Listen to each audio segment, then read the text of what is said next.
பாரத் மாதா கி. தமிழக பள்ளி கல்வித்துறை அமைச்சர் அவருடைய சொந்த மாவட்டம் திருச்சி மாவட்டம்.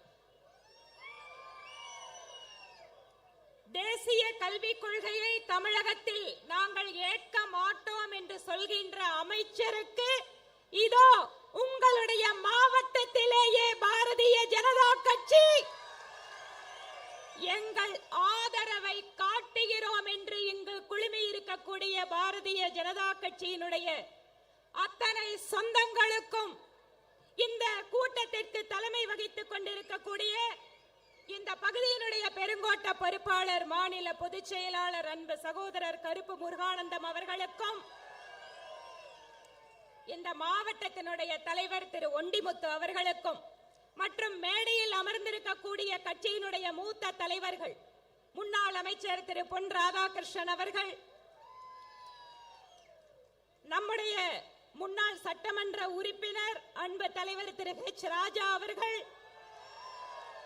முன்னாள் ஆளுநர் அன்பு சகோதரி டாக்டர் தமிழிசை சவுந்தரராஜன் அவர்கள் மற்றும் மாநிலத்தினுடைய முக்கிய தலைவர்கள், மாவட்டத்தினுடைய தலைவர்கள், மேடையில் அமர்ந்திருக்கக்கூடிய அத்தனை சகோதர சகோதரிகளுக்கும் ஊடக நண்பர்களுக்கும் என்னுடைய வணக்கத்தை சொல்லி, தேசிய கல்விக் கொள்கை என்பது என்ன என்பதை மக்களிடம் நாம் விளக்க வேண்டும். அன்பு சகோதர சகோதரிகளே, இன்றைக்கு ஒரு குடும்பத்திலே ஒரு குடும்ப தலைவனுடைய வருமானம் என்பது பெரும்பகுதி எங்கே செல்கிறது என்றால், நகர்ப்புற பகுதிகளாக இருந்தால் வீட்டினுடைய வாடகைக்கு செல்கிறது. இரண்டாவது மிகப்பெரிய செலவு குழந்தைகளுடைய படிப்பாக இருக்கிறது. ஒரு காலத்திலே கல்வியினுடைய கட்டமைப்பில் மற்ற மாநிலங்களுக்கெல்லாம் உதாரணமாக இருந்து கொண்டிருக்கக்கூடிய தமிழகத்தில் அரசாங்கத்தின் ரீதியாக அமைந்திருக்கக்கூடிய பள்ளியினுடைய கட்டமைப்பு சிறிது சிறிதாக மாறி இன்று தனியார் பள்ளிக்கூடங்கள் தான் சிறந்த கல்வியை கொடுக்க முடியும் என மக்கள் நம்புகின்ற நிலைக்கு அரசாங்கம் மக்களை தள்ளி இருக்கிறது. இந்த நிலைமையை மாற்ற வேண்டும். ஒரு ஏழை சிறுமியோ சிறுவனோ ஒரு நல்ல தரமான கல்வியை பெற வேண்டும் என்பதற்காக நம்முடைய அன்பு பிரதமர் நரேந்திர மோடி அவர்களால் கொண்டு வரப்பட்டதுதான் தேசிய கல்விக் கொள்கை. ஏழை எளிய மக்கள், கிராமப்புறத்தில் இருக்கக்கூடிய அந்த பொருளாதாரத்தில் பின்தங்கிய குழந்தைகள் கூட நல்ல தரமான கல்வியை பெற வேண்டும் என்பதற்காக பல்வேறு கருத்துக்களை உள்ளடக்கி கொண்டு வரப்பட்டதுதான் தேசிய கல்விக் கொள்கை. இன்னைக்கு பெரும்பாலான தனியார் கல்வி நிறுவனங்கள் அதை ஏற்றுக்கொண்டாகி விட்டது. தமிழ்நாட்டில் புதிய கல்விக் கொள்கை, தேசிய கல்விக் கொள்கை எல்லாம் தனியார் கல்வி நிறுவனங்கள் கிட்டத்தட்ட 90% மேல் அமல்படுத்த ஆரம்பித்து விட்டார்கள். இங்க என்ன சிக்கல் வந்திருக்கிறது? திராவிட முன்னேற்ற கழகம் ஒரு மனக்கணக்கை போடுகிறார்கள். பிரதமர் மோடி அவர்களுக்கு எதிராக, பாரதிய ஜனதா கட்சிக்கு எதிராக தமிழகத்திலே ஒரு பொய் பிம்பத்தை கட்டமைக்க முடியும், அதன் மூலமாக தங்களுடைய அரசியலை நடத்த முடியும் என நம்புகிறார்கள். அதனால் தேசிய கல்விக் கொள்கையை இந்தியை திணிக்கிறார்கள் என்ற புது கதையை உருவாக்குகிறார்கள். நம்முடைய பிரதமர் மோடி அவர்கள் நம்முடைய தாய்மொழியிலே படிக்க வேண்டும் என்பதில் அசைக்க முடியாத உறுதி கொண்டவர். அதனாலதான் இன்றைக்கு நீட் தேர்வு நம்முடைய குழந்தைகள் தமிழிலேயே எழுதலாம். பாதுகாப்பு படைகளுக்காக நடக்கின்ற தேர்வுகள் எல்லாம் இதுவரை பிராந்திய மொழிகள் கிடையாது. இப்போது நம்முடைய குடும்பத்தில் இருக்கக்கூடிய இளைஞர்கள், இளைஞிகள் பாதுகாப்பு படைக்கு செல்ல வேண்டும் என்றால் தமிழிலேயே எழுத முடியும் பரீட்சையை. இன்னும் எத்தனையோ விஷயங்கள். ஒவ்வொரு பிராந்திய மொழிக்கும் முக்கியத்துவம் கொடுத்து பாரத் மாதா கி, பாரத் மாதா கி, பாரத் மாதா கி. நம்முடைய மாநில தலைவர் மரியாதைக்குரிய மக்கள் தலைவர் அண்ணன் அண்ணாமலை அவர்களும், முன்னாள் சட்டமன்ற உறுப்பினர் மரியாதைக்குரிய முன்னாள் இன்றைய சட்டமன்ற கட்சியினுடைய பாரதிய ஜனதா கட்சியினுடைய தலைவர் அண்ணன் நயினார் நாகேந்திரன் அவர்களும் உங்கள் மத்தியிலே வந்திருக்கின்றார்கள். நம்முடைய மாநில தலைவர் மேடைக்கு வந்துவிட்டார். பாரத் மாதா கி, பாரத் மாதா கி, பாரத் மாதா கி, பாரத் மாதா கி.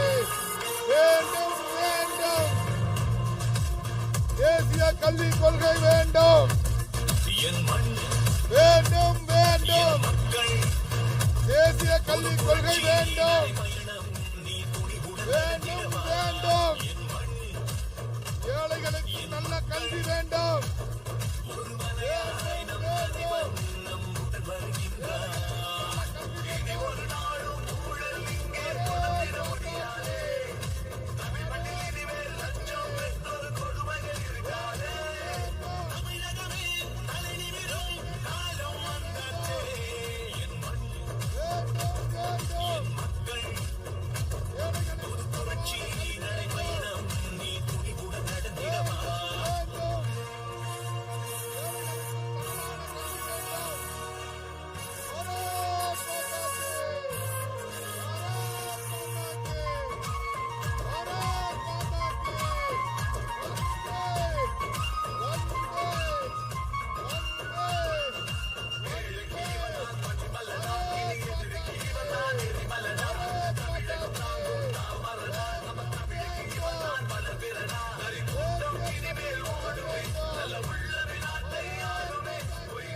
தேசிய நிர்வாகிகள், மாநில நிர்வாகிகள் தவிர யாரும் மேடையில் இருக்கக்கூடாது.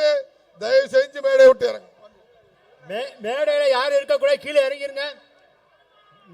எதிர்பார்க்கப்பட்டவங்க மட்டும் மேடையில இருக்கணும், மற்றவங்க கீழே இறங்கிடணும்.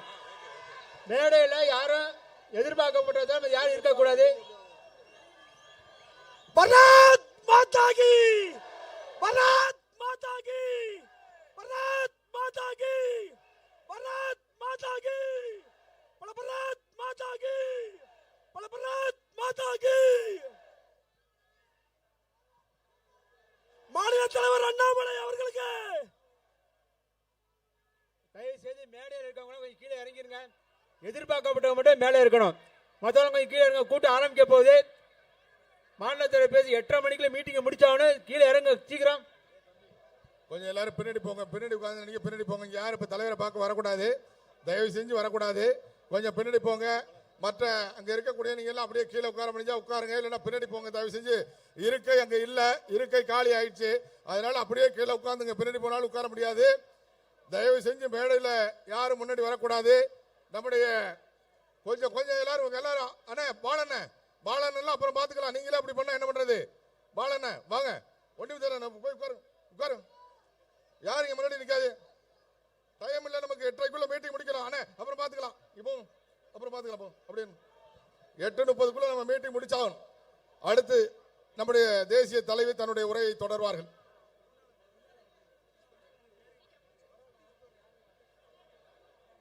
நம்முடைய அன்புக்குரிய மாநில தலைவர் அன்பு சகோதரர் திரு அண்ணாமலை அவர்களும், சட்டமன்ற குழு தலைவர் திரு நயினார் நாகேந்திரன் அவர்களும், நம்முடைய தமிழகத்தினுடைய இணை பொறுப்பாளர் திரு சுதாகர் ரெட்டி அவர்களும் வருகை புரிந்திருக்கிறார்கள்.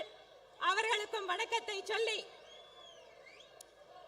அன்பு சகோதர சகோதரிகளை, திராவிட முன்னேற்ற கழகத்தினுடைய கடந்த 4 ஆண்டு கால ஆட்சியை பார்த்திருக்கக்கூடிய மக்கள் எப்போது திமுக அரசை வீட்டுக்கு அனுப்பலாம் என்று காத்துக் கொண்டிருக்கிறார்கள்.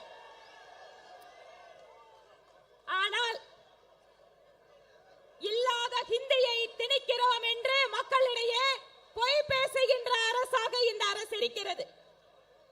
ஒவ்வொரு துறையிலேயும் ஊழல் நடைபெற்றுக் கொண்டிருக்கிறது. மத்திய அமலாக்க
இந்த ஒரு வருஷம் கூட இல்லாத அரசாங்கம் எப்படியாவது தமிழை சொல்லி தொகுதி மறுவரை என்று இல்லாத விஷயத்தை திசை திருப்பி ஏதாவது ஒரு நாடகத்தை நடத்தி மக்களை ஏமாற்ற முடியுமா என்று பார்க்கிறார்கள். நிச்சயம் அது நடக்க போவதில்லை. 2023 தேசிய ஜனநாயக கூட்டணி தமிழகத்தில் ஆட்சி அமைக்கின்ற பொழுது இந்த தேசிய கல்வி கொள்கை என்பது இங்கு அமல்படுத்தப்படும் என்பதை அதை கண்ணை காண்பதற்காக இங்கு நாம் கூடிக்கொண்டிருக்கிறோம். நம்முடைய பணி என்பது திமுக அரசை வீட்டுக்கு அனுப்புகின்ற பணியாக வரும் காலத்தில் இருக்க வேண்டும் என கூறி இந்த வாய்ப்புக்கு விடை பெற்று வாய்ப்புக்கு நன்றி கூறி விடைபெறுகிறேன். நன்றி, வணக்கம்.